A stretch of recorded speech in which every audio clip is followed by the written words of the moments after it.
Sudah sapa pemirsa dulu? Alhamdulillah, silakan.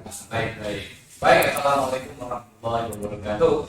Alhamdulillah kita bersyukur kehadiran Allah Subhanahu wa taala karena pada hari ini kita masih diberi kesempatan untuk bersilaturahim di acara live streaming Facebook Jamaah tahun 2022. Salawat dan salam kita turunkan kepada junjungan kita Nabi Muhammad SAW. Semoga kita semua dan kita yang ada di sini amin. Selamat berganti dan akhir. Nah, Hajar, apa nih kisah yang bisa diberikan kepada kami hari ini? Kira-kira? Ini Mas Pur. Ya, siap. Belum kita sedikit cerita. Baik. Mas Pur, gimana posisinya kamu? Sehat. Tapi ada kira-kira? Alhamdulillah hari ini mudah-mudahan kita sampai pada hari itu. Oh iya, sama gitu ya. Alhamdulillah. Nah, mulai dulu enggak? Alhamdulillah ada yang puasanya mulai satu dan juga kan. Iya, siap. Wah, gimana Mas Pur nih? Apa yang perlu kira-kira kita bicarakan pada hari ini? Ya, kami ikut pakai aja. Kira-kira mengenai apa yang bisa diberikan kepada kami, dalam kasus apa yang diberikan kepada kami, silakan aja. Ini Mas Pur. Jadi kita nih sharing berbagi cerita. Siap. Dan mudah-mudahan dari berbagi cerita ini akan menambah suasana kehidupan kita. Dan kita juga menjadi hamba Allah yang terus menjaga keimanan kita tetap istiqomah, Insyaallah. yang diberi jalan kesehatan, Ya. sehingga kita semua dapat menyelesaikan puasa tahun 1443 tahun ini. Ya, insyaallah bisa. Jadi maksud Makpur tadi kita ingin sedikit berbagi tentang kisah cerita tentang Ramadan ya. Oh iya. Sekarang ya. Jadi itu nih Makpur ini cerita. Ya, yang Ya. Alhamdulillah Makpur dan pemirsa yang dirahmati Allah, pada kesempatan ini kita ingin berbagi cerita sedikit, mudah-mudahan menurut hikmah. Dan nanti akan berkesan ya, dan kita semua dan para pemirsa sekalian yang menyaksikan live streaming tayangan kita ini. Jadi ini Mas Pur, dikisahkan. Oke, ini. Iya. Dikisahkan tentang seorang pemuda yang ingin menuntut ilmu yaitu di negeri Kubah. Mas Pur tahu negeri Kubah di mana? Enggak tahu. Itu kebetulan di Indonesia. Oh iya. Jadi pemuda ini dikisahkan pada zaman era tabi'in. Beliau bernama Idris As-Syafi'i. Idris As-Syafi'i ini seorang pemuda alim yang mengembara untuk menuntut ilmu. Menuntut ilmu ke negara lain. Di dalam perjalanannya beliau ini kan tentu capek, letih. Kemudian karena letih, capek ini tadi, beliau istirahat di bawah batang pohon di tepi sungai Jufra, masih di Irak juga. Tentunya beliau ini kan kecapean, keletihan, kehausan dan kelaparan. Jadi di dalam istirahatnya pemuda Idris ini melihat ada buah apel yang hanyut. Buah apel yang hanyut di tepi sungai itu. Di sungai itu. Ya. Jadi malu lah dalam kondisi lapar. Jadi musuh buah apel tadi nanti pertandas makan. Namun setelah selesai makan buah apel itu, si Idris saat ini baru berpikir, ya Allah, saya sudah memakan hak orang lain. Artinya Menyesal dan baru sadar ternyata apa yang dia makan ini adalah haknya orang lain. Jadi maksudnya bisa bayangkan betapa jujurnya pemuda dari ini. Padahal kalau kita berpikir itu kan di seberang sungai. Di sungai Hanyut. Ya, dia akan lepas. Dia ambil. Dia bisa. Ya, saya bisa sudah makannya. Padahal tidak dimakan juga ke sumber dia. Tapi karena jujurnya pemuda Idris As-Syafi'i ini, beliau merasa misal. telah memakan buah apel itu tanpa seizin yang punya. Menarik betul kan? Ya. Di pantai. Nah ini juga yang pro. Jadi karena rasa penyesalan ini, si pemuda Idris Asy-Syibini tadi menelusuri sungai itu ke arah hulu, mencari si pemilik kebun. Sumbernya tadi. Konon siapa yang punya kebun ini sumber dari buah apel yang ada. Berjalan terus menyusuri ke hulu, sehingga cerita seantara beliau kepada sebuah kebun. Buah kebun di tepi sungai Efrat tadi yang memang ada buah apel yang sedang berbuah, ada pohon apel yang sedang berbuah.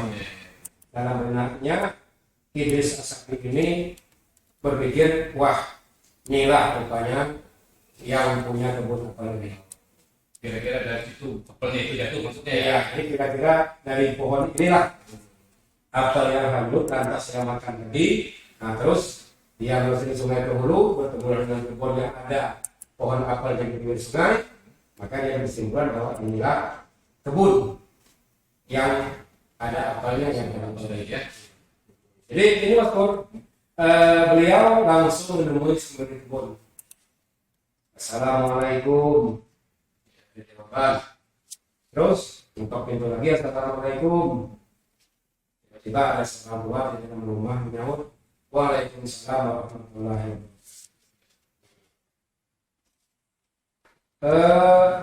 Ada apakah barang mudah? Tadi ya bilangnya. Begini, Bapak. Pertama saya ingin menyampaikan permohonan maaf saya. Orang tua jujur, minta maaf dulu apa? Bingung. Iya. Lantas anak muda itu minta maaf dulu apa? Kan kita baru kenal, baru bertemu sekarang. Ini Bapak. Jadi ketika saya dalam perjalanan, saya menemukan apel yang hanyut di sungai. Lantas setelah saya makan, saya berpikir, astagfirullahaladzim, saya ini telah makan buah apel Bapak tanpa seizin Bapak. Oh, begitu mungkin orang luar ini. Maka niat dan tujuan saya datang ke rumah Bapak ini, tujuannya adalah untuk meminta keikhlasan dan keridhaan Bapak tadi. Karena udah makan. Ya, agar apel ini menjadi halal untuk saya. Kata seorang tua mangguk. Dia dalam hati berpikir luar biasa.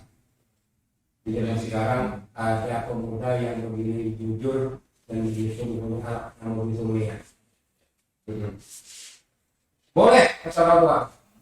Saya akan merelakan dan mengikhlaskan apel tadi, tapi dengan syarat. Ada syaratnya. Ada syarat. Iya. Duhai Bapak, apa syarat yang harus kulakukan agar aku dapat ikhlas dan meridho Bapak makan buah apel tadi, agar menjadi barokah untuk saya dan selanjutnya. Kalau anak muda setuju, kata orang tua tadi,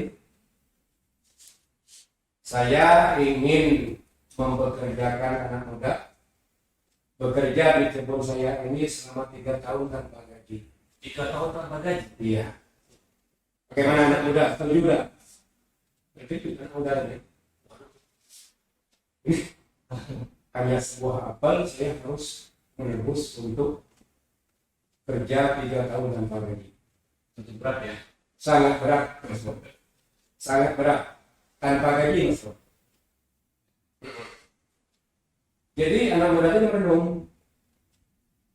ya Allah, mungkin inilah yang harus saya lakukan demi mendapat ridho dan ilahnya.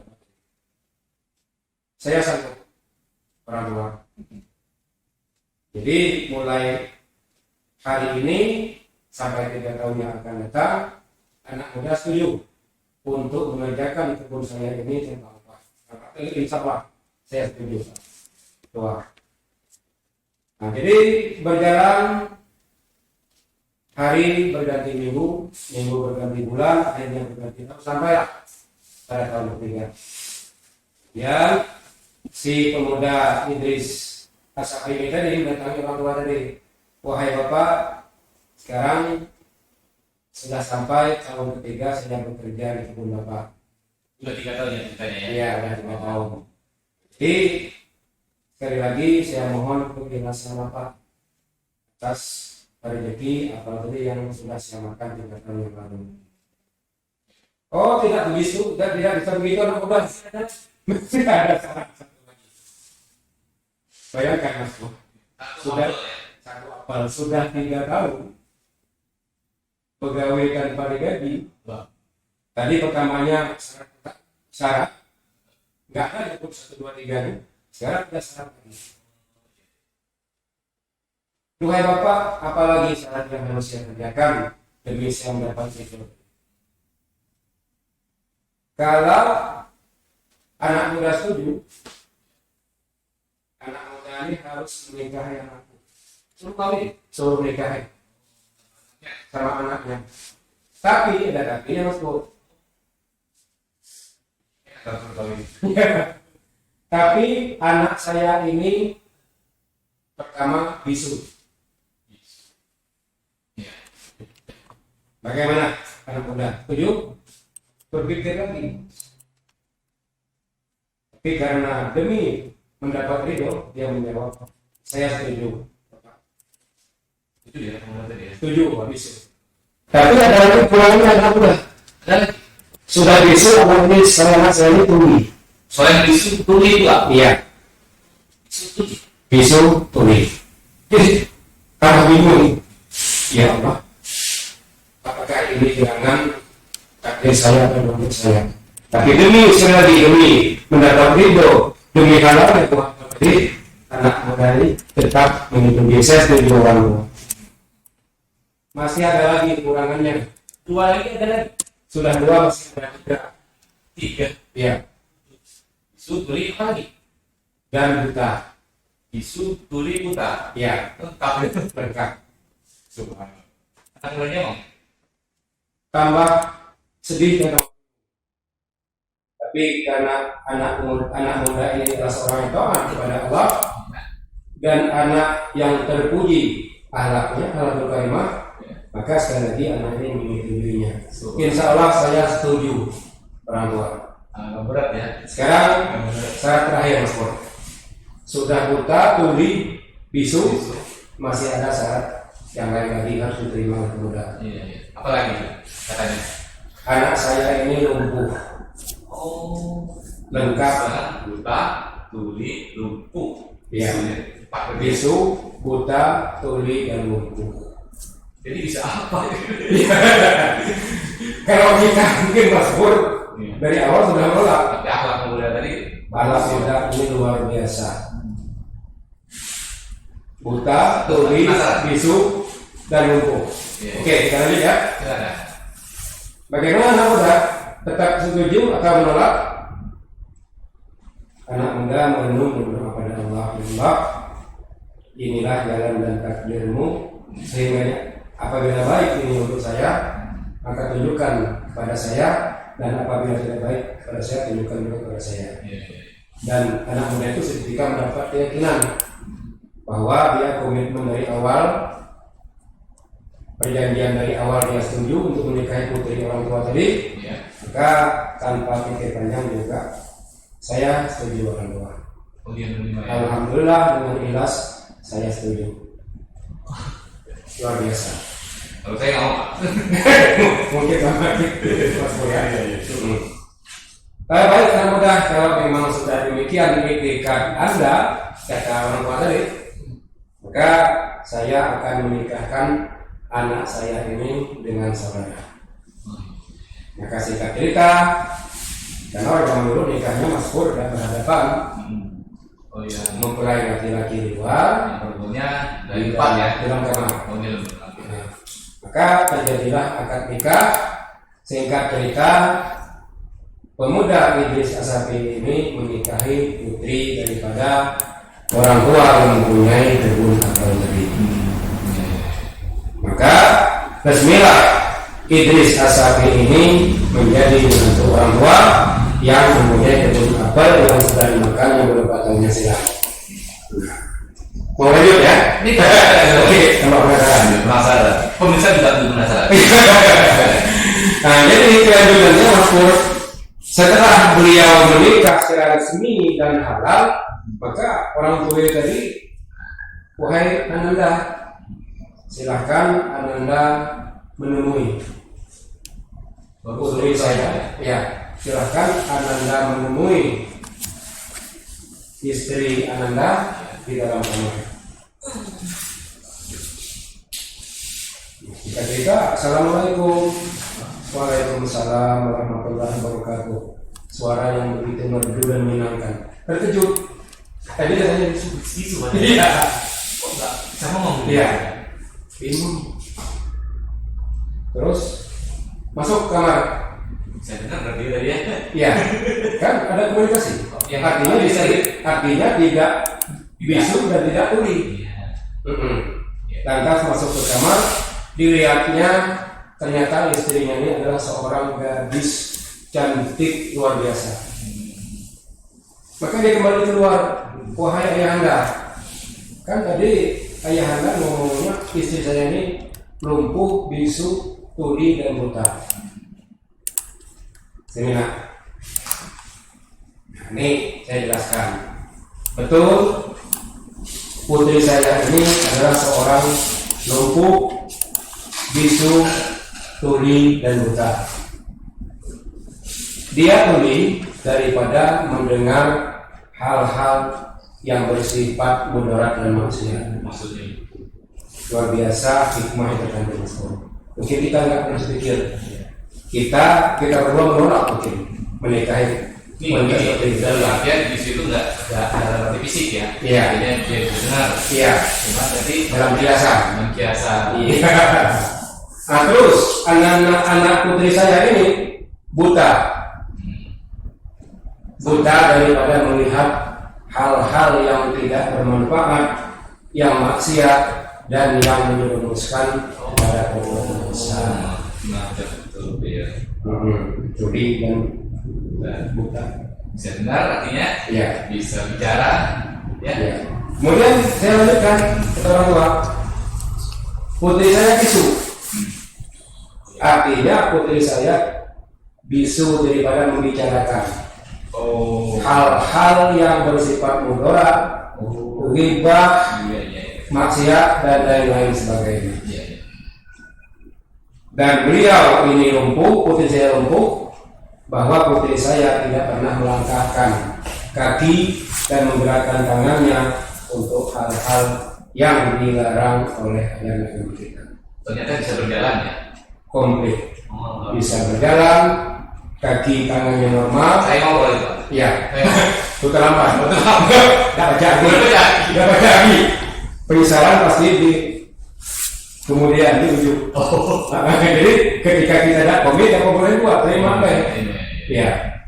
Nah, jadi barulah pemuda Idris As-Safi'i ini mengucap syukur alhamdulillah kepada Allah. Ia dapat mengambil hikmah yang begitu besar daripada mertua, bahwa istrinya ini adalah seorang wanita yang cantik luar biasa, bersuara merdu, dengan mata yang alis sangat menawan, pendengaran yang normal, Tidak lumpuh pula ya. tidak lumpuh, dapat beraktivitas sebagaimana kita orang biasa yang lengkap indra. Jadi ini ya kira-kira ibu apa atau pelajaran apa yang bisa kira-kira diambil dari kisah Pak? Ya, jadi setuju Mas Bro kalau kisah menarik kok. Banget. Bahkan kali kalau ada Oke, kita siap. Jadi gini Mas Bro, ibrah pertama itu bahwa kita harus bersifat jujur sekecil apapun. Setuju tidak kira-kira? Mantap, setuju. Iya. Bayangkan hanya si apel yang hanyut, tidak dimakan juga akan buruk. Iya. Betapa juga Padahal itu sudah jatuh ya. sudah jatuh, hanyut dan bakal hilang. Kemudian ada penyesalan tadi Ya, ya. ada salah, maka terjadi cerita yang kita kisahkan tadi. Iya, lanjutkan lagi Pak. Kemudian ibrah yang kedua atau pelajaran yang kedua yang bisa kita ambil, tapi ini belum habis sebenarnya nomor dua. Masih ada. Masih ada. Oh iya. Tapi mau lanjut dari itu tadi. Iya, saya ada. Oke, jadi sebelum kita lanjut kepada ibrah berikutnya, Maka hasil dari perkawinan ini, pernikahan antara Idris As-Safi'i dengan putri daripada orang tua yang punya kebun apel tadi, lahirlah seorang Abu Abdullah bin Muhammad Idris As-Safi'i yang kita kenal dengan Imam Syafi'i, seorang ulama besar yang mazhabnya diikuti oleh sebagian besar kaum muslimin dunia sampai hari ini. Jadi ayahnya Imam Syafi'i gitu ya. Iya, ayah Imam Syafi'i. Maka dari pernikahan yang sangat monumental tadi, lahirlah seorang ulama besar yang mazhabnya diikuti oleh sebagian besar kaum muslimin dunia sampai hari ini. Nah, mungkin ini baru penghabisan ceritanya. Baru sampai ke Ibrah. Karena dari Mas Pur sudah punya Ibrah, dan apa-apa kita sebutkan dikit. Siap. Nah, ini Ibrah yang kedua, Mas Pur. Nah, Ibrah yang kedua, bahwa kita tuh harus berhati-hati, Mas Pur. Berhati-hati dalam segala masalah, hal-hal yang menyangkut halal haram, makanan atau sesuatu. Karena apabila kita memakan hak orang lain, maka berpotensi menghalangi kita untuk masuknya surga Allah. Karena daripada rezeki-rezeki yang tidak halal tadi, atau yang ragu-ragu kita harapkan, sekecil apapun. Jadi dari pelajaran ini kita bisa memiliki ibrah kepada sekecil apapun kita harus berhati-hati. Maka ke depannya dalam bersikap, yang mudah-mudahan kita ini kan mau semakin baik. Ada, oke, kita ini bukanlah orang sempurna, pasti ada salah, pasti ada hilaf. Tapi kan kita dengan semakin bertambahnya umur dan usia, maka semakin banyak pula amal ibadah kita dan semakin baik muamalah kita di keluarga, di tetangga, di masyarakat dan seterusnya. Setuju tidak? Mantap, setuju. Ada hikmah tiga Mas. Nah, maka hikmah yang ketiga untuk pasangan muda yang akan datang, kalau bibitnya baik, insya Allah pertumbuhannya baik. Setuju ya? Ya. Nah, jadi untuk mendapatkan anak yang soleh dan solehah, maka harus didahului oleh orang tuanya yang juga soleh dan solehah. Setuju kan? Nah, maka ketika orang tuanya ini soleh dan solehah, nya akan mampu mendidik anaknya menjadi anak yang berpribadi mulia, kemudian berakhlak baik, dan juga insya Allah akan bertakwa kepada Allah. Karena anak adalah aset terbesar kita. Anak adalah aset terbesar kita, tapi kalau dia beribadah kepada Allah. Tapi ketika dia sebaliknya ya menjadi fitnah. Istri dan anak-anak itu apabila dia tidak soleh dan solehah, maka akan menjadi fitnah bagi seorang suami. Tapi ini adalah cerita yang mungkin bisa kita katakan menarik dan juga bisa kita katakan fenomena sebagai inspirasi. Nah, kemudian Mas Pur, sedikit lagi ya. Kita ini kadang-kadang kan kita sudah puasa nih. Puasa kita tanpa kita sadari berkurang kemungkinan. Tanpa kita sadari berkurang. Ya, kenapa kita sering guyon di luar batas mungkin? Mungkin terbawa arus gibah. Mungkin terbawa arus sudah bersikap tidak jujur, khususnya maaf menyangkut angka-angka, Mas Pur paham lah. Padahal bulan puasa nih. Nah, jadi Rasulullah pernah bersabda,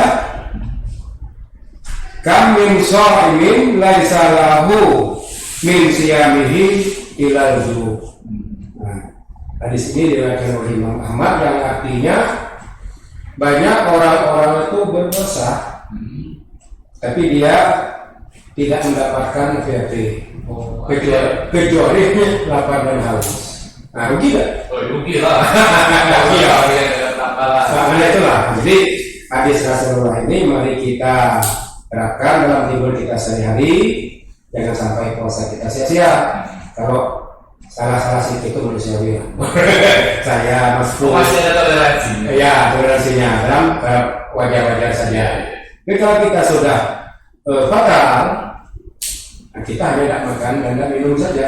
Tetapi sesungguhnya sudah melaksanakan puasa itu secara sia-sia.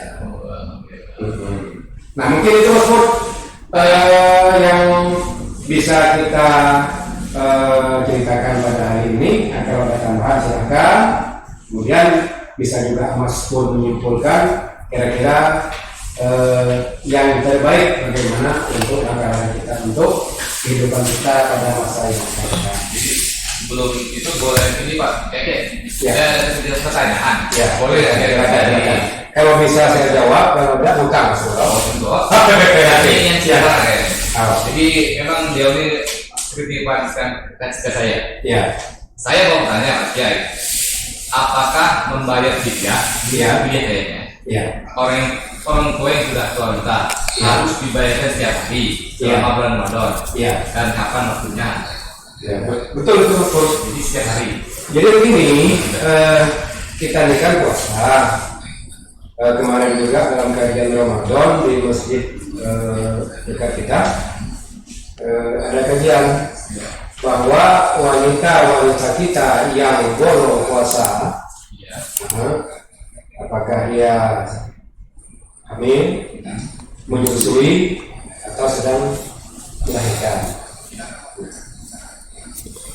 Dianjurkan untuk orang kita, wanita kita, istri-istri kita, anak-anak kita. Dia belum sampai ke ini tadi ya, belum sampai ke pertanyaan Mas Pur. Ya. Kita melebar dikit APP ya.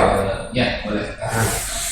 Dianjurkan untuk kepada wanita-wanita kita ini jangan mengambil mudah langsung dia membayar dia. Oh, nggak boleh langsung ya? Harus kita kodok, Kodok. tetap kodok. Artinya dibayar di lain waktu. Dibayar di luar bulan Ramadan sebanyak hari yang ditinggalkan. Nah kalau langsung fidyah enak Mas Pur. Melahirkan fidyah berapa hari. Kemudian menyusui karena dikhawatirkan tidak sehat untuk bayi, tidak puasa fidyah. Kemudian hamil karena dikhawatirkan berpengaruh kesehatan fidyah. Jadi itu adalah pemahaman yang menurut saya, tapi Mas Pur boleh nanya lah ke sepuh-sepuh yang lain, kan? Jadi biar sharing itu kena. Kalau enggak terus menerus. Kita dari umurnya, juga referensi dari Pak Kiai, Pak Ustaz kita tanyakan lagi. Jadi menurut saya wanita-wanita kita itu harus Dikodok ya. bukan membayar fidyah. Jadi jangan ambil mudahnya.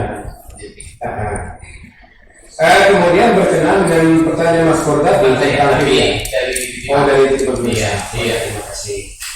Jadi untuk fidyah ini itu kita tunaikan untuk orang yang sakit yang menurut keterangan medis tidak mungkin mengkodok. Nah, jadi jangan ngaku sendiri saya ini tidak mungkin lagi ada keterangan medis Mas Pur. Kan kuat. Orang sakit maksudnya. Orang tua renta yang sakit, jika orang muda sakit nanti dulu. Orang tua yang Kita hitung-hitungan aja dengan Allah Mas Pur. Yang tua ini mungkin dulu. Nah, mungkin kurang Mas Pur lagi itu belum tentu. Kan? Jadi orang tua renta yang sakit luar biasa dikhawatirkan dan itu diikuti dengan keterangan medis bahwa dia tidak sanggup puasa. atau sekarang juga ya. Nah, kalau usia muda kan berpotensi dia sembuh lagi, pajak membuat saya lanjut. Tapi kalau usia lanjut tidak mungkin muda lagi. Itu saya setuju ya.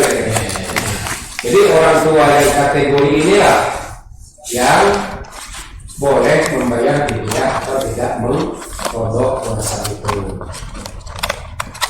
Jadi orang tua yang sudah datang boleh membayar fidyah itu. Artinya nggak mesti dikodok kayak orang yang Iya, kalau orang muda sakit walaupun parah tapi masih berpotensi sembuh orang. Nah, karena berpotensi sembuh ini maka dia harus tetap membayar atau mengkodok puasanya. artinya ada harapan untuk sembuh. Iya, karena Misalnya apa namanya udah tua renta, Ya. terus nggak ada harapan untuk sembuh. Mustahil dia kembali muda, Iya. pasti bertambah tua dan bertambah lemah. Ada? Setuju kira-kira? Jadi ya emang kalau aturannya pasti ya. Nah, terus berkenaan dengan waktunya, ada yang mengatakan bahwa setiap hari habis maghrib dia harus bayar. Selama puasanya yang Lama puasa juga. tadi ya. Tapi jangan langsung dibayar kontan. Artinya gimana itu ya? Nah, lagi nulis nih, nggak bisa puasa. Oke, saya besar kontan untuk sebulan. Kita kan tahunnya puasa 29 hari. Iya. Saya katakanlah sakit renta, jangan kata puasa. Dari awal saya sudah bayar kontan. Nggak boleh gitu. Siapa tahu atas kehendak Allah, saya bisa puasa. Oh, nggak boleh langsung menyerah ya? Iya, jadi kita harus optimis dalam menghadapi kehidupan ini. Jangan pesimis. Sudah sakit, mau cepat-cepat. Kan nggak kayak gitu. Setuju kan? Nah, jadi ada pendapat mengatakan setiap hari harus dibayar setelah maghrib. Kemudian ada juga yang mengatakan membayar fidyah itu setelah selesai bulan Ramadan di maghrib terakhir bulan Ramadan. Kepada siapa? Kepada fakir miskin yang berhak menerima fidyah tersebut. Kemudian sekarang dikelola oleh panitia zakat atau oleh Basnas juga boleh. Oh, boleh langsung ke panitia ya? Iya. Tapi lebih afdolnya langsung ke miskin. Kalau Mas Pur tahu di sekitar Mas Pur ada keluarga, ada keluarga dulu betul. Keluarga dulu itu utama ya? Jangan orang, mohon maaf kita bukan tidak mau orang, tapi utamakan keluarga dulu. Keluarga dekat, keluarga agak jauh. Tidak ada, baru tetangga. Tidak ada tetangga yang begitu, baru fakir miskin yang agak jauh. Itu kan kita ini kan mensejahterakan orang di sekitar kita dulu. Saya di sekitar saya, Mas Pur di sekitar Pur. Itu kan itu kira-kira. Jadi tidak memperpanjang kali kamu.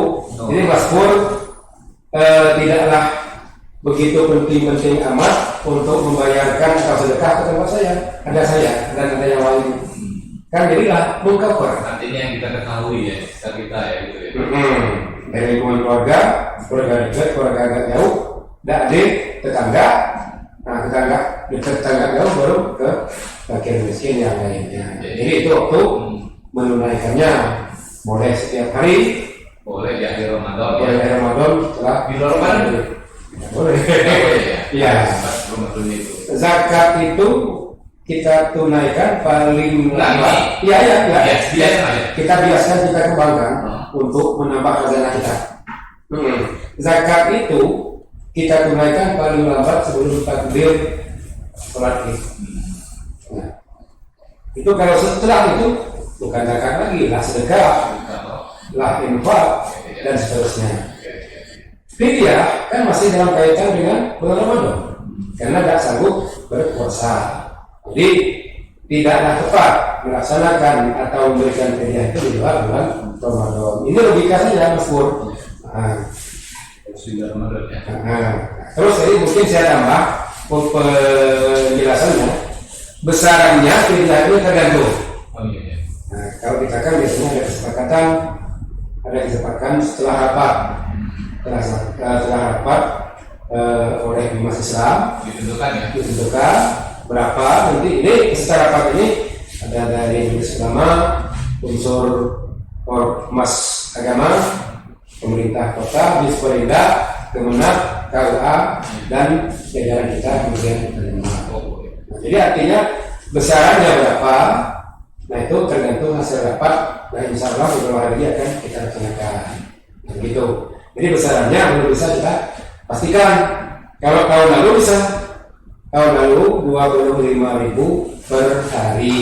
Per hari 25.000. Iya, 2 kali makan siang dan malam. Itu udah masuk. Ya dengan harga 12.500 Cari makan per juga. iya.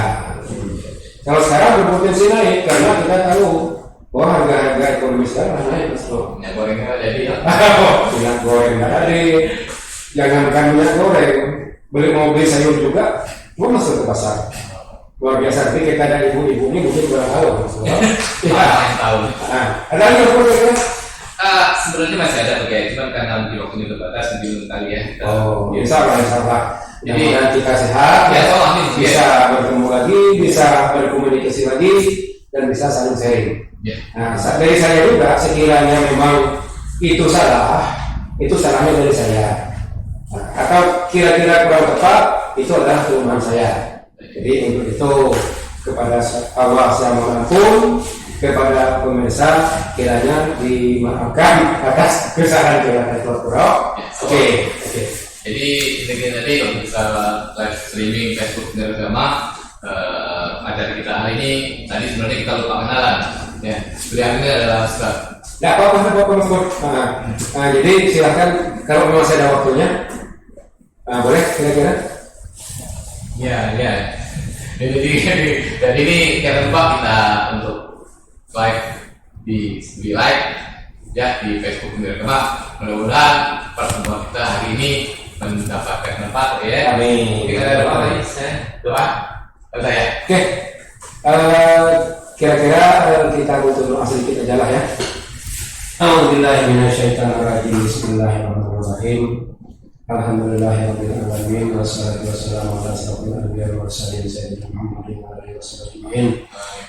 Allahumma rabbana taqabbal minna salatana wa siyamana wa qiyamana wa ta'budana wa qubulana wa ruku'ana wa sujudana tadalu'ana wa tamim taksirana. Ya Allah ya arhamar rahimin. Rabbana atina fid dunya hasanah wa fil akhirati hasanah wa qina adzabannar. Walhamdulillahirabbil alamin. Amin. Terima kasih demikian tadi kita hari ini kali mudah-mudahan mendapatkan manfaat. Saya Purnama dan Ustaz Billy Bahari. Terima kasih. Demikian. Assalamualaikum warahmatullahi wabarakatuh. Waalaikumsalam warahmatullahi wabarakatuh. Ya, maaf ya. Jadi والنور يهدي الحائرين ضياء وفي الحشر ظل